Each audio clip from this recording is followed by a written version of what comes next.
This here was our original garden when we about 10 years ago.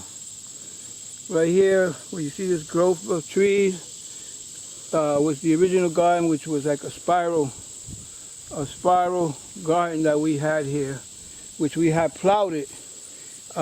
This whole area right here with one of our horses, Bert, an old guy, and Bert, with Bert we plowed it, and like everything else, siempre mundo cambiando y levantando mano, you know. You got to always change things as it goes along, and as the Spirit speaks to you, you got to change, you know, how they want things to be done. So as you see here, there are many, many trees that we planted here, the whole grove. And, you know, the Yayos take a walk under this so you can see how it looks. But everything changes, and it changes as you go along and you understand los misterios a little more, you know, because we cannot pretend that we're doing something and it shows no effect, you know, shows there's no merit that comes back from it. So this monazo, we know that there has to be physical manifestation of what we work with. If there's no physical manifestation, then we have to get back down to the root of the misterios or the enfumbes or inquisis or fundamentos or the semins, however you address that, and however you relate to that. We have to go back down to that, because then there's something lacking there, but there's something lacking within our understanding or lack of understanding, because an enactment does not manifest a reality in the sense of the word. You know, there has to be ceremony after ceremony, sacrificios after sacrificios. There has to be a manifestation of what you're doing, what you're working with. So here you can see, as we walk through our original garden, you can't really see it right now, but there's stones all through here that we never picked up. And these trees here, and these trees behind us, we also planted, what, maybe how long ago? Like 8 years? 8 years ago. Look at the growth of them. These particular ones, these are particular ones. And here's where we have most of our pigeons, which we're rearranging that. We're moving that. We're putting the pigeons in a different location. But as I'm saying, all these trees, all these shrubs, you know, we put here, how many years now these things been here? These guys? A couple of years, 3 or 4 years. Yeah, it hasn't even been that long. They were tiny little seedlings. They're all native. When we planted them. They're all native to this area. Here's winterberry. Right here, it's already got its red berries. It'll hold on to those through most of the winter. We got some walnuts. We got some pine trees. We've got sweet gum in here. We got some pawpaws. We got indigo bush,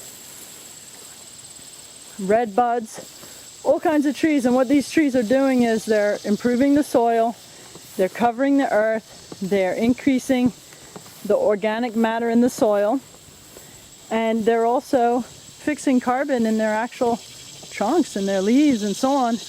They're cleaning the air.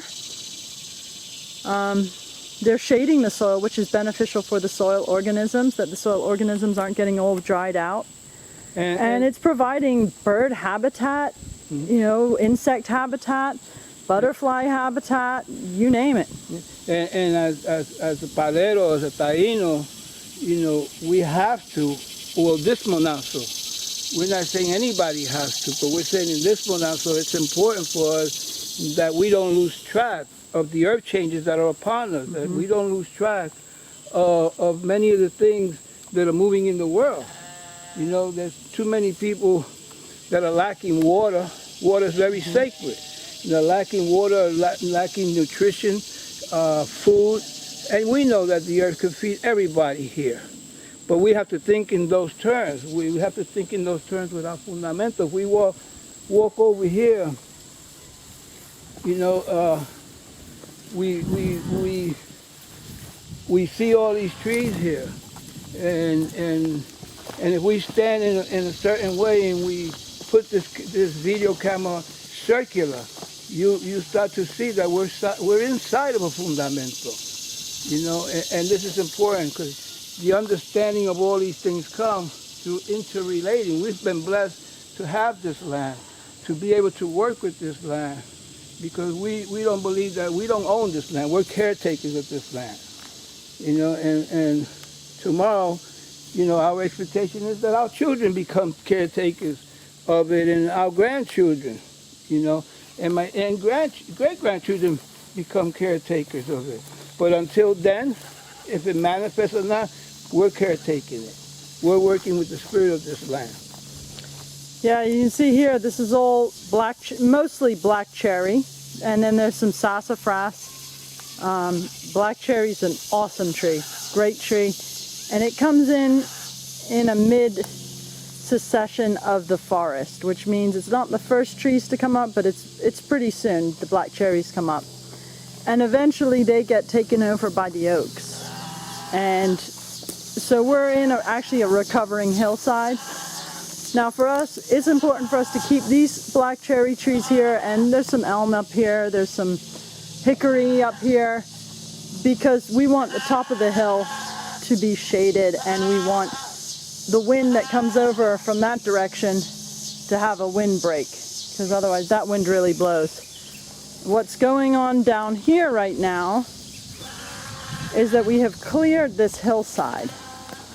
And right now the stumps are coppicing for us, which will give us additional organic matter, it'll give us additional mulch, it'll give us some firewood, and it continues to cover the earth with green, which is very important. But what we're going to have here is this is all going to be replanted with a diversity of trees, shrubs, perennials, medicinal plants, because we've got southern exposure here. We've got this great southern looking hillside here that gets saturated with sun and that can support an enormous amount of diversity, an enormous amount of food sources, bird nesting sources, firewood, materials for us to make trellises, materials for us to use in our manasso. I mean, this hillside is going to become very, very abundant. And very welcoming for all of life to come here. And then it looks down on the ceremonial grounds here, different bates out here. And you can see there's a lot of trees down there. When we first came to this field here 10 years ago, there was no trees. And so all of these trees have grown up in 10 years. And has really begun to change the ecosystem here and to increase the water flow. And we're very, very, very concerned with our groundwater here. Yeah, speak about the water somewhat. Because the trees hold the foundation for both the clean air and the water cycle. When the trees begin to get cut and not replaced, that's when you start to have problems with desertification, you have problems with water. Obviously, we're in a temperate climate here. You don't see desertification encroaching at this time. But as the depletion continues to occur, you know, it's a real issue, and it's an issue around the world. But fortunately, the native plant species in particular, and the so-called weed species, also are Mother Earth's emergency medicine, and she's going to bring them in order to start to rehabilitate her soils, her earth. And we need to be constructive and productive in helping her in that process, because we can definitely accelerate that process by working with her and bring lushness back to the earth. This is a field that had been, cows had been on it at one point. It had been hayed for hay, which means they just cut the grass and take it off and never give anything back. And if they do give anything back, it's a chemical fertilizer. But it has had no chemicals for at least 10 years at this point. because we don't use chemicals. We use everything natural. Compost, manures, mulches from trees, shrubs, grass mulches, and a lot of what people consider waste products. We use all those things. That's a grove of sassafras there, and looking up, there's a pile of wood, because the only source of heat we have for our home in winter is wood.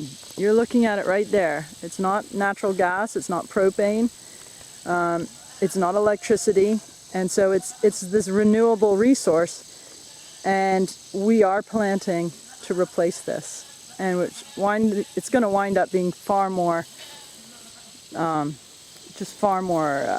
green and sequestering far more carbon than it ever did before. So that's where we're at. And all this pricker bush here, we've got blackberries in there, we've got all kinds of things, and the goats, our goats that you can hear in the background, love it. And we use them. The whole area up there that was open, that's all their work. They'll eat it, it'll grow back, and they can eat it again. And meanwhile, they're putting their compost wherever they eat. And you see over there, that's a palo muerto. That's a dead tree, or a tree in the process of dying. These are very important inside the ecosystem as well. The woodpeckers love them, the owls love them. They support a wide diversity of animal life. Insects.